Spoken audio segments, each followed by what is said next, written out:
Hi hello అందరికి నమస్తే welcome to our channel. నా పేరు రవీందర్. బిత్తిరి సత్తి అంటే తెలియని వాళ్ళు ఎవరూ ఉండరు. తన మాటలతో, తన కామెడీతో, తన అవభావాలతో అందరినీ నవ్విస్తుంటాడు. ఈ మధ్య కాలంలో చాలా బిజీ కూడా అయిపోయాడు. కొన్ని షోలు అనుకోండి, సినిమా ఇంటర్వ్యూలు అనుకోండి, అదేవిధంగా సినిమాల్లో అవకాశాలు వస్తున్నాయి, కొన్ని సాంగ్స్ కూడా పాడుతున్నాడు. సో అట్లా పాపులర్ అయ్యాడు. బిత్తిరి సత్తి అంటే ప్రతి ఒక్కరికి 2 తెలుగు రాష్ట్రాల్లో కానీ చాలామందికి తెలుసు బిత్తిరి సత్తి. కానీ ఇప్పుడు బిత్తిరి సత్తి భగవద్గీతకి సంబంధించినటువంటి ఒక విషయంలో వివాదంలో చిక్కుకున్నాడు. దానికి సంబంధించి ఇప్పుడు గత 2 రోజులుగా దీని గురించి పెద్ద చర్చ జరుగుతుంది. వానరసేన సంఘం ఎవరైతున్నారో వాళ్ళు కూడా బిత్తిరి సత్తి మీద కేసు నమోదు చేశారు.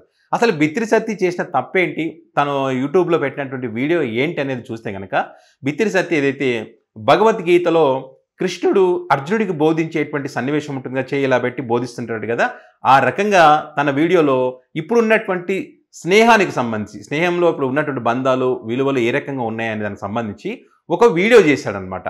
అందులో గీత అని పెట్టాడు. అది ఆ గీత భగవద్గీతలో గీత అనే పదాన్ని వాడాడు. అది అయితే దాని వీడియోకు ముందైతే ఇది ఎవరిని కించపరచాలని కానీ, ఎవరి మనోభావాలను దెబ్బతీయాలని కానీ లేదు, ఇది జస్ట్ కామెడీ మాత్రమే, కొంతమంది నవ్వించడం కోసమే చేసినటువంటి వీడియో అని అది ముందే చెప్పి ఆ వీడియో చేశారు. అసలు ఆయన ఏమన్నాడంటే, దాంట్లో ఆ శ్లోకంలో బోధించే ఆ శ్లోకం అసలు ఏమన్నాడంటే, అందులో ఆ శ్లోకం బోధించేటప్పుడు,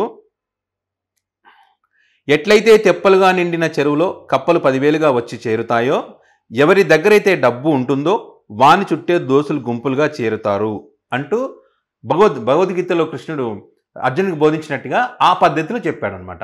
సో దీనికి సంబంధించి బాగా వీడియో వైరల్ అయింది. వైరల్ అయిన తర్వాత ఈ సనాతన ధర్మాన్ని కించపరుస్తూ ఈ రకంగా చేయడం కరెక్ట్ కాదని చెప్పి చాలామంది మరి ఆయనకు ఫోన్లు చేసి చెప్తా ఉన్నారు. ఇది నువ్వు హిందూ సమాజానికి తప్పకుండా హిందూ సమాజానికి క్షమాపణ చెప్పాలని చెప్పి చాలామంది ఫోన్ చేస్తూ ఉంటే, ఇప్పుడు బిత్తిరి సత్తి ఏమంటున్నాడంటే, నేను ఎవరిని ఇక్కడ కించపరచలేదు, కేవలం నవ్వించడానికి ప్రయత్నం చేశాను. ఈ వీడియోని చాలామంది ఎక్కువ మంది చూశారు, అందరూ ఎంజాయ్ చేస్తున్నారు. ఒకవేళ నీకు నచ్చకపోతే నువ్వు చూడడం మానేయి, నీకు నచ్చకపోతే నా ఛానల్ సబ్స్క్రైబ్ చేసుకోవద్దు అని ఆ రకంగా మాట్లాడుతున్నారు. నిజంగా నీ వీడియోలో తప్పు లేకపోతే కనుక ఏ బాధ లేదు. ఒకవేళ అలాంటి ఎవరికైనా బాధలు కలిగించి ఉంటే కనుక నన్ను మన్నించండి అని చెప్పి ఉంటే కనుక ఏ ఇబ్బంది ఉండదు.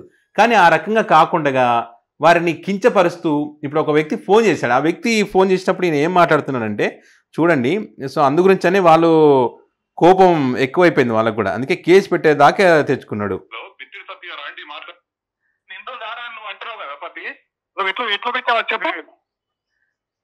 నీ పేరేంటి? నా పేరు కేశవరెడ్డి. ఎంత తెలిసింది? నాదా 45 ఏళ్ళు. నేను 46. 46 నాకు సంవత్సరం. నువ్వు పెద్దనే అంతే. కానీ హిందూ ఒక నిమిషం, నువ్వు హిందువులను గౌరవించే విధంగా ఉండు. నువ్వేం చేసుకో, నువ్వు అన్ని పడతావు. ఒకటి గుర్తుపెట్టు. ఒక నిమిషం సత్య గారు, ఒక నిమిషం చెప్తున్నా. మరి నాకేం అదే కదా. ఏంటి నీకు నచ్చలేదుగా? ఏదైతేనేదిగా? ఏది? నాకు నచ్చలేదు. నాకు నచ్చలేదు. 1000 మందికి ఎవరికి మంచింది? 1000 మంది అయితే నువ్వు హిందూ సమాజానికి ఇంత వరుసుకుంటావు, భగవద్గీత మీద పెడతావు. సబ్స్క్రైబ్ చేయకు, నువ్వు నా దాన్ని డిలీట్ చేయి, బ్లాక్ లో పెట్టుకో. నువ్వు చూడకు అవన్నీ, నువ్వు చెప్పాల్సిన అవసరం లేదు. హిందూ సమాజం నీకు ఎట్లా బుద్ధి చెప్పాలో చెప్తుంది. బరాబర్ హిందూ సమాజంతో నీకు చెప్పిస్తా. నువ్వు అనుకుంటున్నావు సబ్స్క్రైబ్ చేయకు, నువ్వు బ్లాక్ లో పెట్టుకో, నువ్వు చూడకు, ఇవన్నీ సినిమా డైలాగులు అవసరం లేదు. అర్థమేదా? ఇగో అందరికి అందరు ఉంటారు, అందరికి అందరూ అంటూ ఉండొచ్చు. నువ్వు మాట్లాడేది నువ్వు మాట్లాడచ్చు. అర్థమైందా? ఏంటి కేశవరెడ్డి, నువ్వు నాకు రవి ముద్రాజ్ నువ్వు ఇంకోసారి దయచేసి హిందువులకు ఇట్లా కించపడతావు. అర్థమైందా? హిందూ ధర్మం కోసం పాటు పడతా. నువ్వు ఏం పాట పడతావో, ఏం చేస్తావో ఆ వీడియో చూస్తే తెలిసిపోతుంది. నేను చెప్పేది వినో. నువ్వు చెప్పేది అంటే నేనేది వీడియో పెట్టా. మనకేమన్నా ఎందుకు చెప్తారు? ఈ సార్ ఎందుకు చెప్తారు? ఏది ఇప్పుడు నాకు కించపరచుకుంటారు, ఈ సార్ చెప్తాను. ఇంకా మాట్లాడుతున్నాను. ప్రచారం చేసినప్పుడు నీ బాధ్యత కదా. నేను ప్రచారం చేస్తాను, ఏం ప్రచారం చేస్తాను. సో ఇది ఈ వానరసేన దీనికి సంఘానికి సంబంధించి కిషోర్ రెడ్డి అనే ఒక వ్యక్తి తనకు ఫోన్ చేశాడు. ఎవరికి? బిత్తిరి సత్తికి చేసి, ఇది కరెక్ట్ కాదు, ఇంకోసారి రకంగా చేయొద్దు, వెంటనే క్షమాపణ చెప్పు అని చెప్తే, ఈ బిత్తిరి సత్తి మరి సరే మీ మనోభావాలు దెబ్బతీసి ఉంటే కనుక నన్ను క్షమించండి, ఇంకోసారి పొరపాటు జరగదు అంటే ఇక్కడితో ఆగిపోతుంది. కానీ అది కాకోకుండా నువ్వు ఏం చేస్తావో చేసుకోపో, నేను ఇట్లనే మాట్లాడతా, నీకు నచ్చకుంటే వినొద్దు, నీకు నచ్చకుంటే చూడొద్దు అని చెప్పడం వల్ల వీళ్ళు ఏమంటున్నారంటే, నేను మీ భార్య గురించో మీ అమ్మ గురించో మేము ఏదైనా వల్గర్గా మాట్లాడి మేము ఒక పోస్ట్ పెడితే, ఒక వీడియో చేస్తే అప్పుడు ఎలా ఉంటుంది, అంత దూరం తెచ్చుకోవద్దని వీళ్ళు అంటున్నారు. ఈ మధ్యకాలంలో మనం చూస్తూ ఉన్నాం, వ్యూస్ కోసమనో, డబ్బు సంపాదించే కోసమో, పాపులారిటీ కోసమో రకరకాల చండాలమైనటువంటి వీడియోలు చేస్తూ ఉన్నారు. సో అవతల వ్యక్తి యొక్క మనోభావాలు దెబ్బతిన్నాయి, క్షమించమని అడిగినప్పుడు నిజంగానే దెబ్బతిన్నాయి, అవకాశం ఉంది అన్నప్పుడు మనం క్షమించమని అడిగితే తప్పేం లేదు, అక్కడితో క్లోజ్ అయిపోద్ది అది. సో ఈ రకంగా దాన్ని పెంచి పెద్దగా చేసుకొని వాళ్ళ కెరియర్ కూడా పాడే అవకాశం ఉంటుంది. సో బిత్తిరి సత్తి కెరీర్ ఇప్పటికే సగం పాడైపోయింది.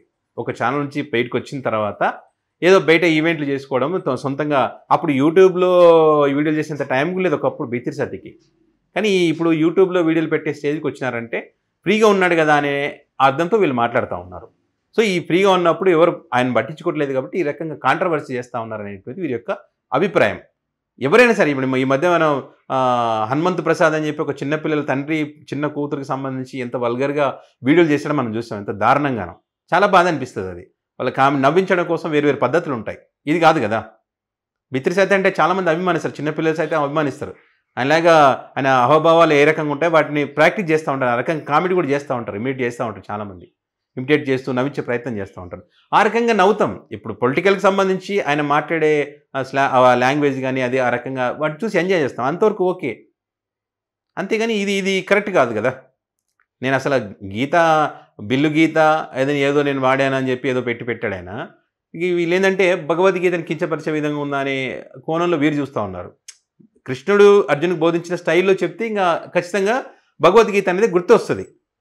కాబట్టి వీళ్ళు అడిగినప్పుడు తప్పయింది, ఇంకోసారి చేయనంటే అయిపోతుంది. సో లీగల్గా పోతా అంటే ఏమన్నా నాకు కూడా ఉంది, నేను చూసుకుంటా, ఎవరికి ఎంత ఉంటుంది అంత ఉంటుంది అని చెప్పి అనేసరికి వీళ్ళు ఇప్పుడు పోలీస్ కంప్లైంట్ ఇచ్చారు, కేసు కూడా నమోదైంది. ఇది